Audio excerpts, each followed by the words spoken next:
행복을 향한 나의 눈이 번쩍, 지혜를 향한 나의 귀가 번쩍, 세상을 향한 나의 마음을 활짝 열리게 해준 신부님의 토요특강. 전민수님 반갑습니다. 3월 30일 토요 특강 하도록 하겠습니다. 제 얼굴이 막 반짝반짝 테이프가 붙여져 있습니다. 이렇게 제가 이제 나이를 먹으면서 자꾸 넘어지고 부닥치고 하는 게 많아졌어요. 그래서 아프리카를 다니면서 제대로 이렇게 꼬맬 수도 없고 그런 상황이라 그동안 이 이마에 있는 상처를 방치하다가 이제 나이가 60이 된 기념으로 요 상처를 좀 없애야 되겠다 하면서 이렇게 피부과를 들렀는데 귀양 상처, 이마에 난 상처, 눈썹에 난 상처 고치면서 점까지 빼라고 그래갖고 검버섯도 있고 그래갖고 점까지 빼서 테이핑을 지금 하고 있습니다. 뭐가 반짝반짝. 그래도 여러분들 이해해 주시고 용서해 주시기 바랍니다. 아마 이제 인생이 보통 제가 크게 이렇게 인생을 나눠요. 1살서부터 보통 11살까지, 1살서부터 11살까지는 어린 시기죠. 12살, 초등학교 6학년 때까지를 제가 보기에는 한 시기로 봐요. 한 시기로. 물론 거기엔 뭐 유아기, 뭐 유소년기 여러 가지 구분이 있지만은 이때 사랑을 많이 받고 삶의 경험이 많은 아이들, 특별히 아버지하고 많이 산으로 들로 엄마하고 맛있는 음식 먹고 이렇게 자란 아이들은 굉장히 밝게 자라죠. 그런데 그때부터 엄마가 비교하고 아빠가 비교하고 뭔가 계속 경쟁적인 거, 어떤 목표를 세우고 아이를 괴롭히면 아이들은 삐뚤어지기 시작해요. 그렇게 한 번 삐뚤어진 애들을 잡는 거는 불가능해요. 제가 보기엔 그래요. 그래서 육신이 아픈 거는 고치면 돼요. 육신이 아픈 건. 근데 이놈의 머리가 한번 미치면은 고치는 게 쉽지가 않아요. 초등학교 때 대개 아이들이 언제 미치느냐 하면은 초등학교 6학년 때까지는 참고 살아요. 엄마가 시키는 대로 강제로 아빠가 무서우니까. 그런데 중학교 1학년이 지나고 2학년이 되기 시작하면은 얘 머리가 미치기 시작하면은 눈에 뵈는 게 없죠. 그래서 이제 초등학교 6학년 때까지 한 시기. 그 다음에 중학교 1학년 때부터 대학교 4학년 때까지를 크게 두 번째 시기로 봅니다. 이때 아이들이 사춘기를 맞이하고 자신의 실력을 갈고 닦을 때죠. 사춘기. 저는 이 사춘기에 대한 이야기를 많은 사람들이 부정적으로 생각하는데 저는 인생의 황금기가 바로 이 사춘기라고 생각해요. 이 사춘기라는 이 한자를 보면 생각사의 봄춘이에요. 생각이 막 피어나는 시기를 사춘기라고 그래요. 이때 고민하고 고뇌하고 토론하고 공부하고 이러는 시기가 사춘기예요. 그런데 대한민국 교육제도 안에서는 너 고민하지 말어. 생각하지 말어. 국어, 영어, 수학 공부해. 그래갖고 이 시기에 가장 소중한 이 사춘기, 생각이 봄이 피어나는 생각이 피어나는 이 시기에 생각을 하지 말라고 그래요. 그래서 고등학교 졸업한 아이들하고 이렇게 대화를 하다 보면은 얘가 등치는 산만한데 이 생각이 없는 애들이 너무너무 많더라고요. 이게 잘못된 시기죠. 그리고 이제 뭐 인간은 3살서부터 5살 때까지 뇌가 막 피어난다 그래. 뇌 성장이 가장 활발할 때가 3살서부터 5살 때라고 그래요.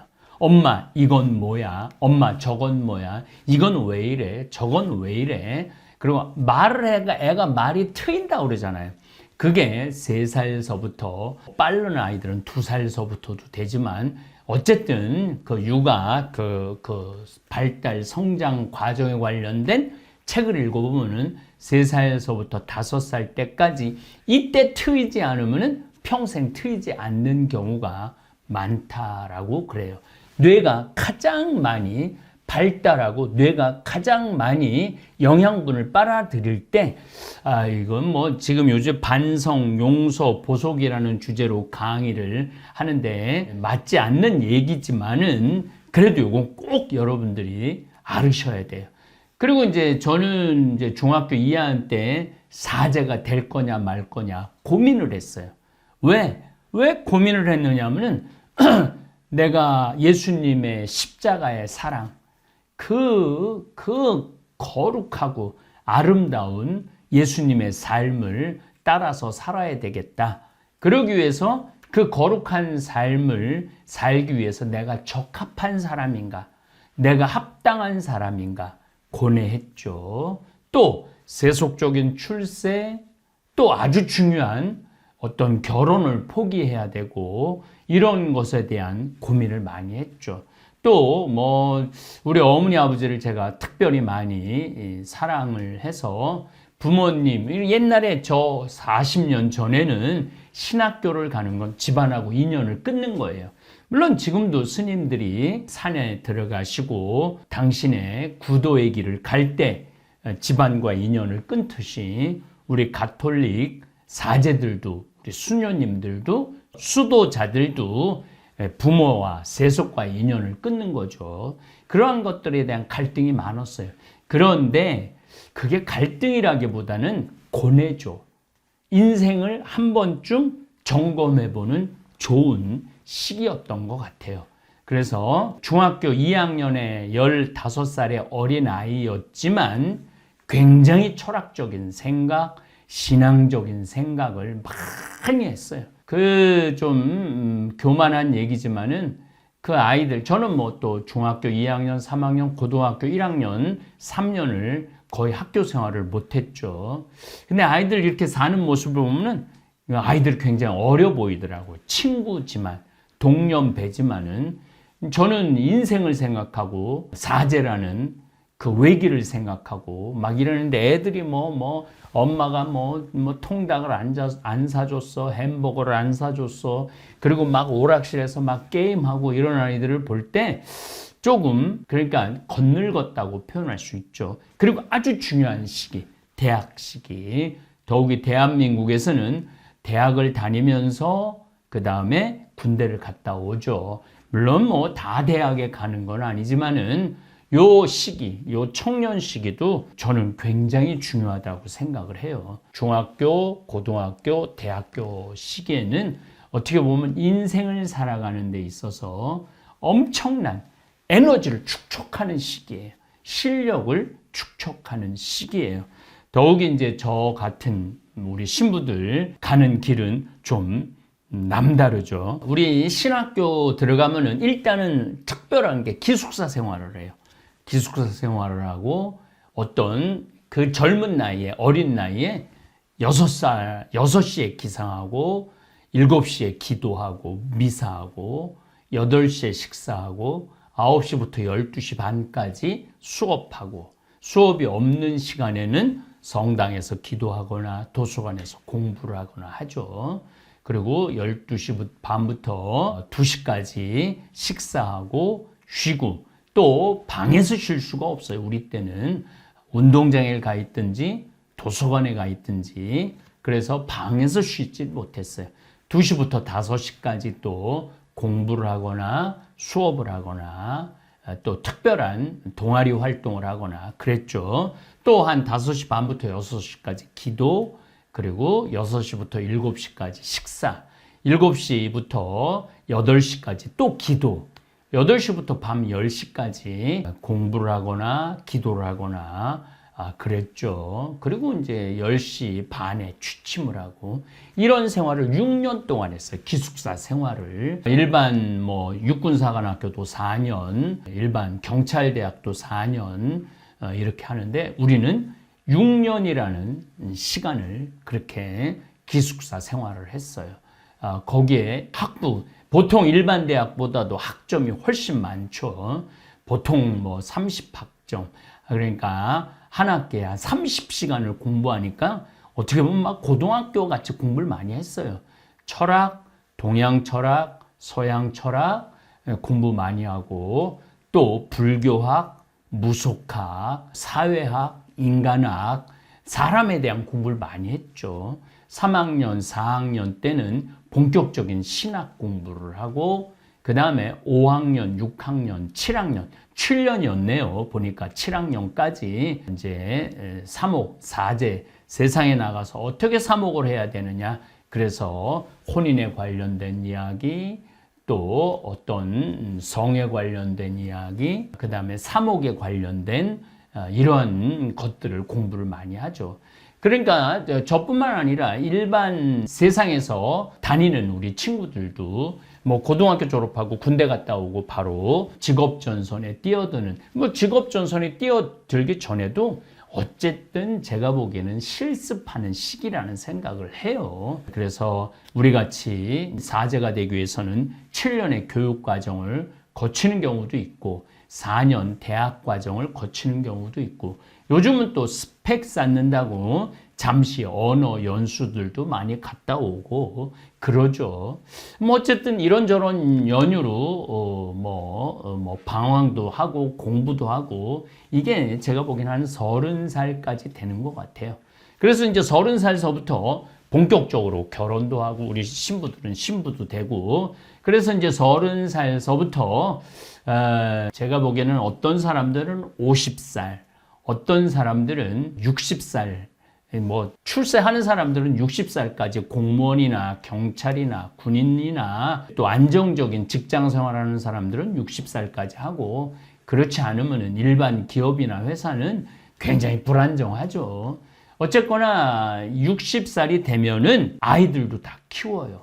아이들도 다 키우고 성장도 하고 본인의 삶, 그러니까 자식을 위한 삶, 먹고 살기 위한 삶에 쫓기죠.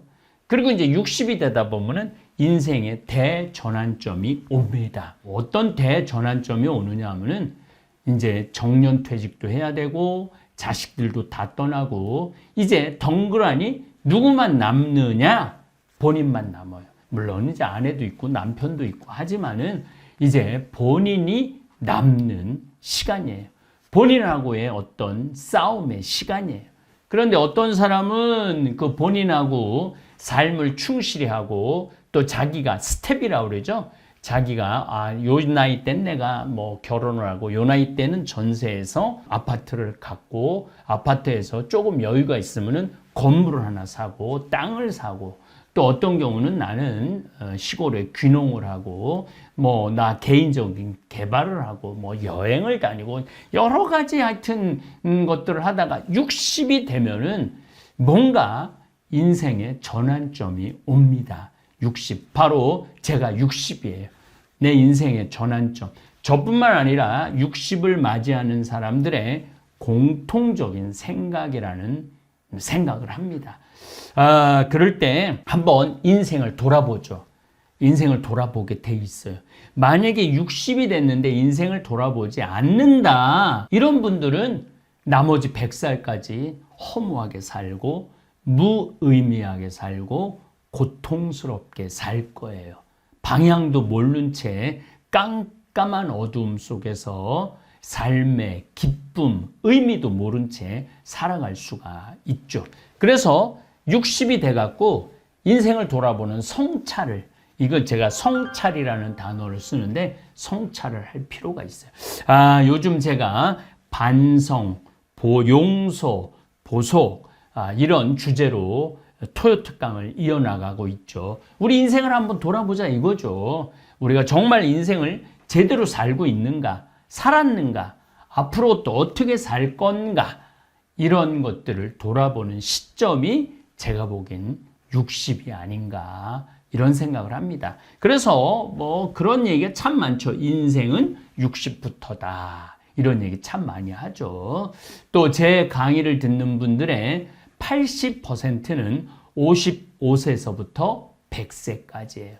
그러니까 80%의 내 구독자들과의 공감을 많이 할 수 있을 것 같고 또 나머지 20%도 15살에서부터 55세까지 20세인데 아마 제 강의가 나름대로 공감할 수 있을 거라는 생각을 합니다. 자, 성찰에 대한 얘기를 좀 할게요. 그럼 60쯤 되면은 인생을 돌아보게 되죠. 내가 태어났을 때 어디서 태어났느냐? 저는 경상도 함양이라는 아주 산골에서 태어났어요.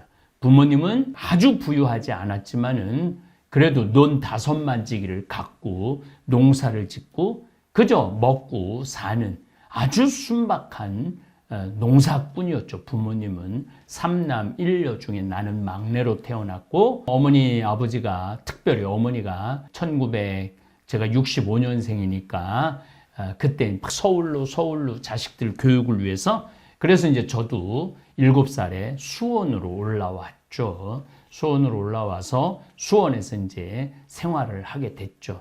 수원에서 초등학교 다녔어요. 수원 영화초등학교라고 지금도 이제 옛날 생각이 나갖고 그 초등학교에 한번 30살에 한번 가보고 40살에 한번 가보고 얼마 전에도 한번 가봤는데 요즘은 다 문을 잠궈갖고 들어갈 수가 없는 시대가 됐어요. 그런데 하여튼 뭐 제가 30에 40에 50, 40까지 가봤는데 그 넓던 초등학교가 그렇게 좁아 보이더라고요. 그 크던 느티나무, 그 다음에 플라타나스 나무들도 조그매 보이더라고요. 참 그러면서 만감이 교차됐어요.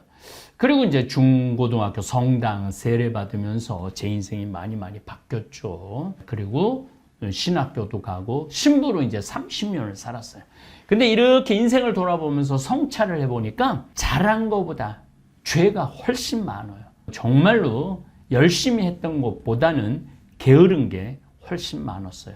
그런데 자, 오늘 여기까지만 얘기하고 자, 자기 인생의 성찰을 좀 60에 해야 되는데 어떤 사람은 성찰이 가능한 사람이 있고 어떤 사람은 성찰이 불가능한 사람이 있어요. 그럼 성찰이 가능한 사람은 어떤 사람이냐? 일단 신앙생활 하는 사람들이 성찰이 가능합니다. 우리 가톨릭 그리스도인들, 물론 개신교도 포함되는 그리스도인들은 계속 성찰을 하게 되죠. 반성을 하게 되죠. 또 우리 불교는 자기 완성, 해탈, 이게 굉장한 주제예요. 불교는. 그래서 어찌 보면은 자기가 해탈하면 자기가 부처님이 될 수 있는 거예요. 그래서 어떤 자기 수련이 어찌 보면은 우리 그리스도인들보다도 훨씬 더 아주 어떻게 보면은 치열하다고 볼 수 있죠. 자기 완성, 자기 해탈, 자아 실현 이런 것들이 그래서 이제 불교를 오래 제대로 그 과정을 밟는 분들은 성찰할 수 있는 그러한 바탕이 잘 돼 있죠. 또 한편으로 뭐 나는 뭐 성당도 안 다니고 절에도 안 다닌다. 신앙생활 특별히 안 했다. 그러나 나는 소크라테스, 아리스토텔레스, 플라톤 또 우리 동양 철학의 다산 선생님 이야기라든지 이황, 이이 또 현대 철학이라든지 이런 거에 관심이 많았고 그런 책들을 읽으면서 인생이라는 게 어떻게 사는 게 후회하지 않는 인생을 사는 거구나 라는 어떤 바탕이 있는 사람들이 있어요. 어떤 바탕이. 그런 바탕이 있는 사람들은 60에 자기 인생을 성찰하는 데 있어서 스펙트럼이라고 그러죠. 이렇게 볼 수 있는 각도가, 시야가 많이 넓죠. 또 한편으로는 신앙생활도 안 하고 또 철학책도 안 읽고 또 고전 소설책도 안 읽고 아무것도 안 하고 돈 버는 데만 죽어라. 그냥 출세하는데 돈 버는 데만 죽어라. 뛰어온 사람들이 60이 되면은 더 이상 돈 벌 기회도 출세할 기회도 놓치는 경우가 많아요.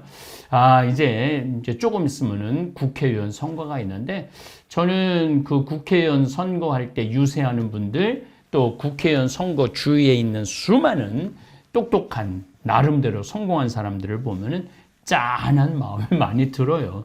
물론 이제 당선돼도 자기 소신을 국회에서 펼치는 게 쉬운 게 아니에요. 또 떨어지는 사람은 떨어져서 괴롭고 사업을 하다가 사업을 이제 접을 나이가 됐을 때 좌절감, 상실감도 있고 뭐 이런 것들이 다 어우러졌을 때 배신도 당하고 실패도 경험하고 부도도 맛보고 이런 것들이 어우러져 갖고 인생을 한 번쯤 돌아보는 나이가 이제 60이 아닌가 그런 생각을 합니다. 이 강의를 듣는 분들 중에 나는 신앙생활도 안 한다. 성서도 안 읽는다. 불경도 안 읽는다.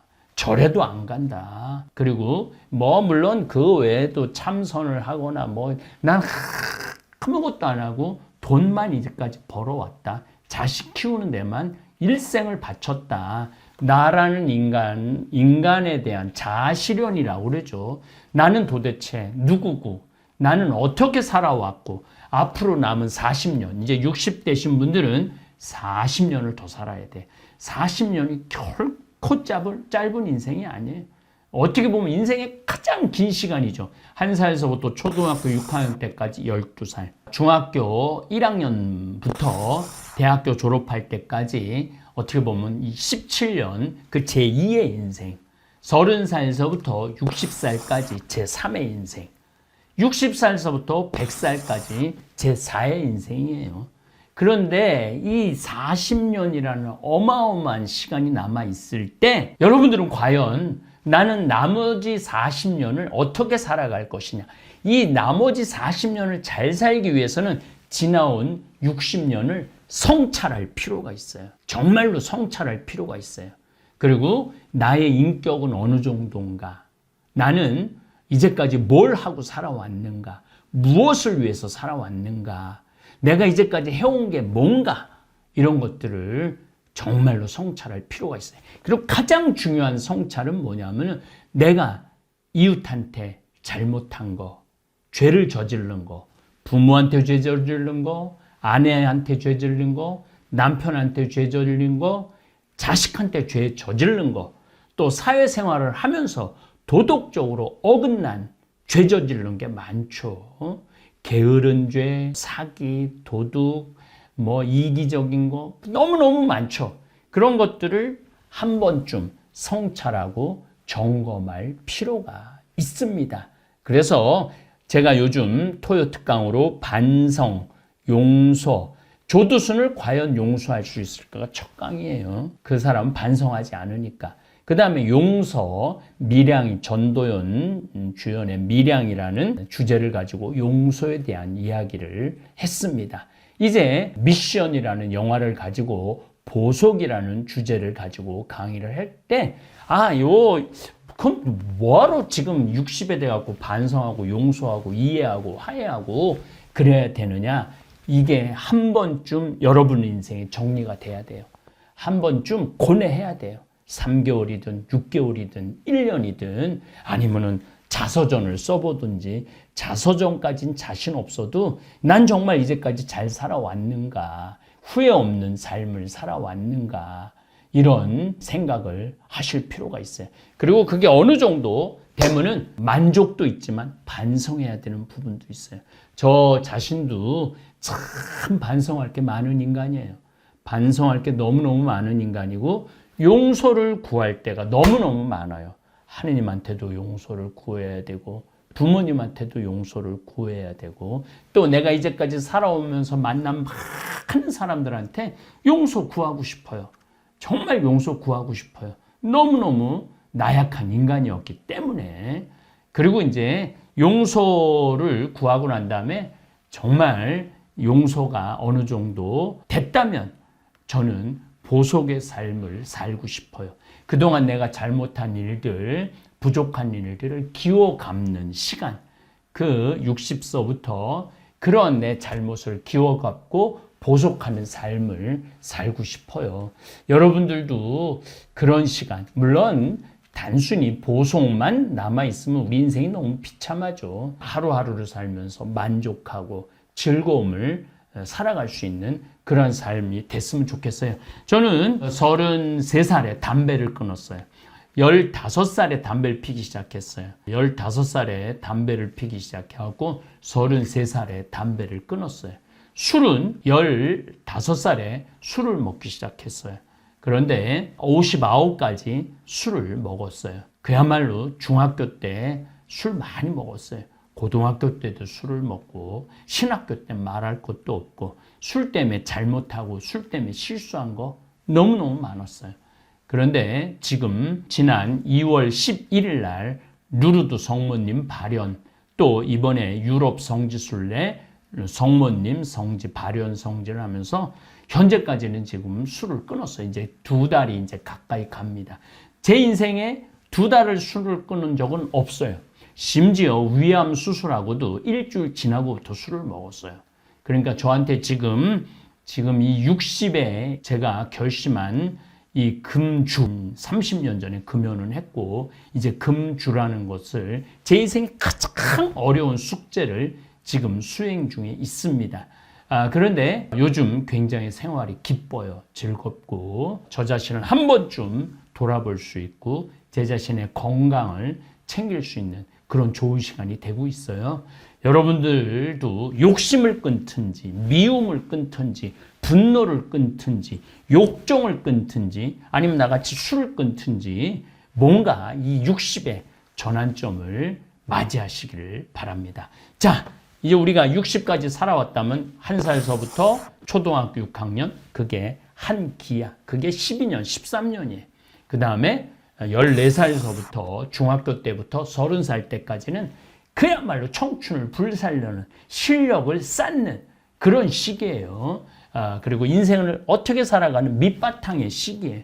그 시기를 충실하지 못했던 분들은 30살서부터 60살까지 굉장히 힘들게 살겠죠. 또 30살서부터 60살까지 결혼하고 애 낳고 아이 키우고 나름대로 먹고 살고 출세하고 재산 모으고 했다면 60까지 살았다면 이제는 다 꺾이는 나이예요. 건강도 꺾이고 사회적인 생활도 꺾이고 부모로서의 역할도 꺾이고 그러는 나이가 60이 아닌가 그런 생각을 합니다. 자, 이제 60부터 100살까지 40년이 남아 있는데 그 40년을 어떻게 살아갈 것이냐. 이 우리가 큰 숙제예요. 더욱이 다볼사이버 교우들에게는 저는 그 길을 행복한 길을 안내하고 싶어요. 정말 만족하는 길을 안내하고 싶어요. 백성호 신부님이라고 제가 서울교구 신부님인데 존경하는 신부님을 며칠 전에 만났는데 툭 던지는 말이 저한테 아주 깨달음을 주는 말씀을 하셨어요. 이제 어떤 시대냐? 걸어도 100년, 누워도 100년의 시대가 왔다. 이렇게 얘기를 하더라고요. 그러니까 60살에서부터 자기 건강을 잘 관리하는 사람도 100살을 살게 돼 있고 자기를 관리하지 못하는 사람들, 건강을 관리하지 못하는 사람도 100살까지 산다는 거예요. 그 맞는 얘기예요. 치매가 70에 걸려도 10년, 20년 동안 약으로 살면서 100살까지 가는 사람들 많아요. 당뇨가 걸려갖고 손도 자르고 눈도 멀고 발도 자르고 그래도 100살까지 사는 사람들 많아요. 중풍이 와갖고 팔다리 반신마비가 와갖고 절면서도 약이 좋아갖고 100살까지 사는 사람들 많아요. 자, 우리 다볼사이버 교우들은 걸어도 100년, 누워도 100년을 삽니다. 자, 어떻게 사시겠어요? 걸어도 100년을 사시는 게 훨씬 좋죠. 보람도 느끼고 의미도 찾고 하루하루가 정말 행복한 하루. 물론 그 전제가 바로 반성하고 용서를 청하고 회개를 하고 보석의 삶을 사는 이 기본적인 것들을 밟을 때 여러분들의 삶은 충만하실 겁니다. 이제 봄입니다. 이 아름다운 계절에 꽃도 마음껏 누리시고 자연에서 주는 생명도 충만한 그런 우리 다볼사이버 교우들 되기를 바라겠습니다. 다음 시간에는 지난번에 넬라 판타지아라는 노래를 탄생시킨 엔니오 모레콘의 미션이라는 영화를 주제로 도대체 보석이라는 삶이 무엇인지 또 나는 남은 시간 어떻게 보석하면서 살아야지 그 좀 마음의 죄를 좀 씻고 하느님 앞에 기쁘게 죽음을 맞이할 수 있을지 한번 생각해 보는 시간 갖도록 하겠습니다. 감사합니다.